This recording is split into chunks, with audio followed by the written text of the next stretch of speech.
गाजियाबाद के लोनी विधायक की कलश यात्रा के बाद विधायक नंदकिशोर गुर्जर ने कई गंभीर आरोप गाजियाबाद पुलिस पर लगाए हैं। उन्होंने कहा कि गाजियाबाद पुलिस और प्रदेश के आला अधिकारी उनकी हत्या की साजिश रच रहे हैं और कल कलश यात्रा में दंगा कराकर अधिकारी उनका कत्ल कराना चाहते थे। उत्तर प्रदेश में रोजाना 50,000 गायों की हत्याएं की जा रही है और गायों की हत्यारों से अधिकारी रिश्वत लेते हैं। विधायक ने ये भी कहा कि प्रदेश के चीफ सेक्रेटरी तक रिश्वत की रकम जाती है। मुख्यमंत्री योगी आदित्यनाथ को तांत्रिक क्रियाओं से अधिकारियों ने अपने वश में कर रखा है। पुलिस और अधिकारियों पर कोई भरोसा नहीं है। उन्होंने कहा कि वह अपनी सुरक्षा के लिए न्यायालय और विधानसभा अध्यक्ष की शरण में न्याय के लिए जाएंगे और न्याय मिलने तक रहेंगे, नंगे पैर रहेंगे। अधिकारियों ने कमिश्नरेट सिस्टम भ्रष्टाचार के लिए जगह रोकने का काम तो मुझे पता नहीं, आप पता करो। वो परंपरागत यात्रा 15 साल से निकलती थी, वहाँ हजारों बहनें सब यात्रा लेकर निकलती थी, लेकिन हमें पता चला, एक आईपीएस अधिकारी लखनऊ से बताया कि आपका मर्डर करने की, हत्या करने की साजिश है। कलश यात्रा रोकेंगे, वहाँ बवाल होगा, सिविल वर्दी में पुलिस वाले होंगे और वो लाठीचार्ज होंगे और वहाँ गोलियां चलेंगी और आपको मार दिया जाएगा। और इसलिए वो बहाना बनाएंगे, अनुमति नहीं थी। मैंने फिर अनुमति के लिए अप्लाई किया, आपको मैंने दिखा दिया। एसडीएम का भी बयान है, ये chief secretary Uttar Pradesh, commissioner और तमाम कई लोग इसमें शामिल थे, क्योंकि जो गाय कटने का पैसा जा रहा था वो रुक गया इनका। तो जो अन्याय कर रहे थे गरीब लोगों के साथ, जिनको प्रधानमंत्री जी ने स्वनिधि के तहत ऋण दिया, उनके लिए मर्डर, डकैती, अपहरण, जो पुलिस भ्रष्टाचार कर रही है लगातार, उस पर हम लोगों ने कई अधिकारी को पकड़वाया।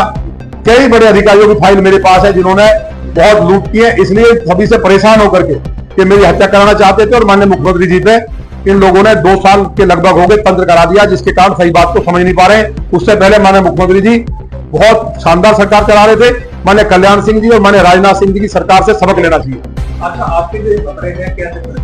अब आपने देखा पुलिस ने कैसे फाड़े, आप कह रहे कैसे फट गए। पुलिस ने क्या गिरवान पकड़ के मुझे गिराया। रामचरितमानस अगर खंडित हो जाता तो लौनी नकल क्या आग नहीं लगती, लेकिन साजिश सफल नहीं। मेरी गिरवान देखिए, मैं विधायक हूँ, किस तरह मेरी गिरवान पकड़ रहा है। मैं मानस को पकड़े हुआ हूँ, इसमें बताएंगे मैंने कुछ कर दिया, मेरे बेटे की टांग तोड़ दी पुलिस ने, कई महिलाओं के कलश तोड़ दिए, कई को दौड़ा दौड़ा के मारा है। तो मैं सबके हाथ जोड़ता रहा और यात्रा निकाल ली और रामचरितमानस की कथा चल रही है। मैं तब तक न कपड़े बदलूंगा, ना कुछ खाऊंगा, नंगे पैर रहूंगा, धरती पे सोऊंगा। इंसाफ नहीं मिला तो प्राण त्याग दूंगा। मुझे उम्मीद है कि माननीय मोदी जी से उम्मीद है, सारा गुर्जर समाज और सनातन मोदी जी के नाम पे जुड़ा था। 17 में माननीय योगी जी नहीं थे, 325 सीट आई। अब ये तो दुर्दशा हुई किसने की, इस बात का भी हम प्रधानमंत्री जी को बताएंगे, जो अधिकारी बेईमानी कर रहे हैं उनका भी पूरा बताएंगे। आपकी अपनी सरकार है, आपकी सुनवाई क्यों नहीं होगा? अरे मेरी थोड़ी किसी की भी नहीं हो रही भैया, सारे विधायक तो रो रहे, मैं ही रो रहा हूँ। सब पिट रहे हैं थानों में, अमेठी पिट रहे हैं, हम कहां नहीं पिट रहे हैं, बिठोर में पिट रहे हैं। यहाँ अजित पाल त्यागी जी, तमाम विधायकों का क्या हाल है, पत्रकार जेल जा रहे हैं, तो मुझे क्यों कह रहे हो आप? गाय काटने के सबूत आपके पास है? सबूत मेरे पास क्या, सरकार के पास है। लेबोरेटरी में टेस्ट हुआ, 140 टन मांस था, 125 करोड़ का। गाय काटने वाले, उन पर कोई कार्रवाई नहीं हुई। जो इंस्पेक्टर था जिसके खिलाफ हमने कहा था, उसको अगले दिन बहाल कर दिया, वो पोस्टिंग पे। तो ये गोरक्षपीठाधीश्वर की सरकार में जब 15,000 गाय एक जगह कटी है, प्रतिदिन 50,000 गाय कट रही है। योगी जी गाय नहीं कटवा सकते थे तो कुछ भी कर लेते।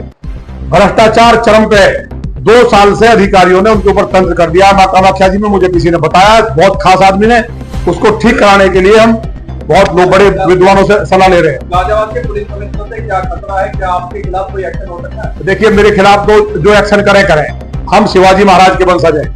हम महाराष्ट्र से आए थे जब आगरा में युद्ध हुआ है, मुगलों से लड़ते हुए। यहाँ मुगलों को मारा, यहाँ मारा, तैमूर को मारा, भले ही मारे गए हमारे पूर्वज, लेकिन ये मरने की चिंता नहीं है हमें। लेकिन अगर खड़े हो गए हम तो नक्शा और इतिहास बदल जाएगा, इसलिए ध्यान रखिए अधिकारी। अच्छा, योगी आदित्यनाथ आपकी क्यों नहीं सुन रहे? मेरी थोड़ी किसी की भी नहीं सुन रहे, उन्हीं की नहीं सुन रहे अधिकारी। आप अच्छा अधिकारी सुन रहे महाराज जी की? ऐसा भ्रष्टाचार होता क्या? पत्रकार आपके, जो मुझे पता है, पत्रकारों से हाथ जोड़ के कहना, ना 75 में आप डरे, ना अंग्रेजी काल में डरे। इस देश को आजाद कराया है, ये फंडिंग देकर के सारी खबर रुकवाएंगे। आप मुझसे पूछ रहे हैं कि खबर चलेगी नहीं। 2027 सच्चाई दिखाओ, जो गरीब लूट रहा चौराहे पे। पत्रकारिता उसके लिए होती है। 2027 में इससे बीजेपी को कुछ फर्क पड़ेगा? देखा नहीं क्या हुआ लोकसभा में, उन अधिकारी को